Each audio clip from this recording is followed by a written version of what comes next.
നമസ്കാരം, കൊട്ടാരക്കര മീഡിയയിലേക്ക് സ്വാഗതം. കാസർഗോഡ് ആത്മഹത്യയ്ക്ക് ശ്രമിച്ച നഴ്സിംഗ് വിദ്യാർത്ഥിനി മരിച്ചു. ആത്മഹത്യയ്ക്ക് ശ്രമിച്ചതിന് പിന്നാലെ വിദ്യാർത്ഥിനി ചികിത്സയിലായിരുന്നു. കാഞ്ഞങ്ങാട് മൻസൂർ ആശുപത്രിയിലെ 3ാം വർഷ വിദ്യാർത്ഥിനിയും പാണത്തൂർ സ്വദേശിനിയുമായ ചൈതന്യയാണ് മരിച്ചത്. ആത്മഹത്യയ്ക്ക് ശ്രമിച്ചതിന് പിന്നാലെ ചൈതന്യ കോഴിക്കോട് മെഡിക്കൽ കോളേജ് ആശുപത്രിയിൽ ചികിത്സയിലിരിക്കെയാണ് മരണം. കഴിഞ്ഞ ഡിസംബർ 7-ാം തീയതിയാണ് ചൈതന്യ ഹോസ്റ്റൽ മുറിയിൽ ആത്മഹത്യയ്ക്ക് ശ്രമിച്ചത്. സംഭവം സഹപാഠികൾ കണ്ടതോടെ വിദ്യാർത്ഥിനിയെ ഉടൻ തന്നെ ആശുപത്രിയിലേക്ക് കൊണ്ടുപോയി. മംഗലാപുരത്തെ സ്വകാര്യ ആശുപത്രിയിൽ പ്രവേശിപ്പിച്ച ചൈതന്യയുടെ ആരോഗ്യനില ഗുരുതരമായതോടെയാണ് കോഴിക്കോട് മെഡിക്കൽ കോളേജ് ആശുപത്രിയിലേക്ക് മാറ്റിയത്. പെൺകുട്ടിയുടെ ആരോഗ്യനില ചില ഘട്ടങ്ങളിൽ മെച്ചപ്പെട്ടുവെങ്കിലും പിന്നീട് വളരെ മോശമായി തുടരുകയായിരുന്നു.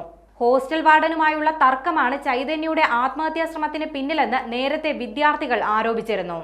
ചൈതന്യയെ ഹോസ്റ്റൽ വാർഡൻ മാനസികമായി പീഡിപ്പിച്ചെന്നാണ് വിദ്യാർത്ഥികൾ പറയുന്നത്. പെൺകുട്ടി വയ്യാതെ ഇരിക്കുമ്പോൾ ഭക്ഷണം ഉൾപ്പെടെ കൊടുക്കാൻ വാർഡൻ തയ്യാറായില്ല. വയ്യാതിരുന്നിട്ടും മാനസികമായ പീഡനം തുടരുകയും ചെയ്തു.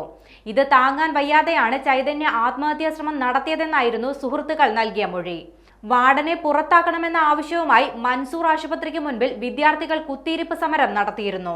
ഭക്ഷണവും താമസവും ഉൾപ്പെടെയുള്ള അടിസ്ഥാന ആവശ്യങ്ങളിൽ വീഴ്ചയുണ്ടായത് ചോദ്യം ചെയ്തതാണ് വിദ്യാർത്ഥികളും വാർഡനും തമ്മിൽ പ്രശ്നങ്ങൾ ഉണ്ടാകാൻ കാരണമായതെന്നാണ് വിവരം.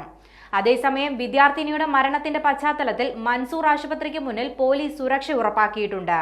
വാർഡനെതിരെ കൂടുതൽ വകുപ്പുകൾ ചുമത്താനാണ് പോലീസിന്റെ നീക്കം.